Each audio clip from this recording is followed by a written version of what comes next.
campaign of Love Unites, which came to us on a table, and it really, with whatever is happening on the social media, there's so much. I open through the social media, and it's very upsetting because there's so much of hate messages, and so we got this campaign called Love Unites, and it really had legs. Right. And we decided to do that campaign, but I got a few mails from consumers, very personal messages, and on the 27th of Ramadan there was one message that came to me which was so beautiful. I sent to my team and I said, guys, let's sit down and talk. And then of course we approached Salman back, and of course Salman being Salman said yes. Oh, that's good for you. Does that kind of, again, by leveraging the strengths of a certain brand, and in this case like a Salman Khan, you also got in Katrina Kaif, to the geographies that you are present in, how much more does it really add, or is this more about catering to the Indian market? No, not at all. Actually, Salman Khan is a household name in the Middle East today. Every Arab knows him really, really well. And more than anything else, the reason we went into celebrity endorsement is because we wanted to come out of the clutter. There are a lot of fashion brands. Middle East is, has got fashion coming from east, west, and everywhere. Right. So we needed something. We needed a face which will stand apart.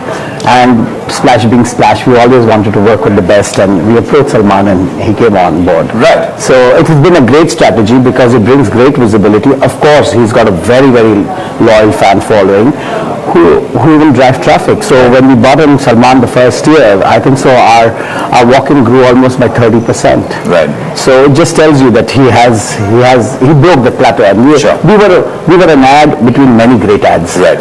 And then once we bought Salman, and now that we're bringing Katrina, I think so. That much more. So online and offline business, now that is obviously going to make a lot of differences in how you approach the selling strategy. How have you kind of gone about it? I have, in the Middle East, I know that, you have got great experiences in retail in the Middle East. Online has made an impact, but has not made a dent like the way it has made in India. Yes. India is a lot more serious, it has really made dents in a lot of people's boardrooms. And, but we have, I have really not gone on the online in the way that everybody has been jumping on it. I am a little conscious. I still believe in the brick and mortar. I believe in the experience. I believe in consumers, and we have been giving that to the consumer. So we have really not been affected, and in India also we have not been affected because we have not been part of it. But how has that impacted your prices? Obviously you're going to see the competition growing within that space, especially when you're trying to go bigger in India. And like I started out by saying that for a market like India, you need very different strategies too. Right. And you're saying that this entire mobile generation, buying online, etc., is much bigger here than many other geographies. That's right. So obviously to stay competitive, you need to tweak your pricing strategies as well. Our pricing strategies are already, to start with, very, very, very keen. Our entry levels are beautiful. You could get a beautiful T-shirt for 250 rupees, which you will have a minimum of 14 washes.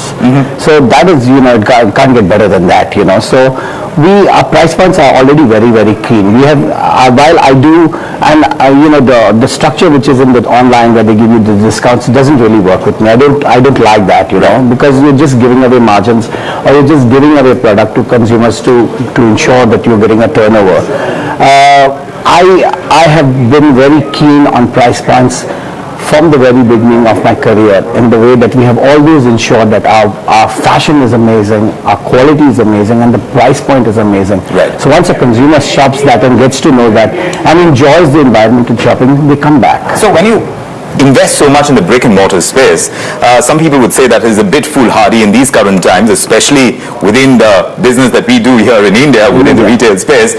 But to kind of invest so much into, and this is at a time, like you said, 2009, when property prices were slumping in Dubai. Was that an opportunity for you? Did you kind of invest a lot more into property? Yes, that was our best year probably. We grew, I think so, that year 34 or 35%. I see. And I think so a lot of consumers at that stage downgraded, and they came to us. So we saw some great like-for-like. I don't exactly remember the number, but we saw an amazing number of walk-ins increase, a great like-for-like we had seen, and organic growth. Of course, because there were new opportunities, we took on all the opportunities we could. So I looked at the recession as an opportunity. So whether it was for campaigning, there were a lot of billboards with your entry. We got them at deals, and we used that opportunity really well. And I think so that was where we actually gave a second jump to the brand. Sure. What about your entry into the fashion business? Because you are a Mumbai boy, from what I understand. Yeah, I'm a Bangalore boy. Yes. For you to kind of get into the fashion business after doing a whole lot of things, I understand you were in the cable distribution business as well. You've done a whole bunch of things before you jumped into fashion. For you to kind of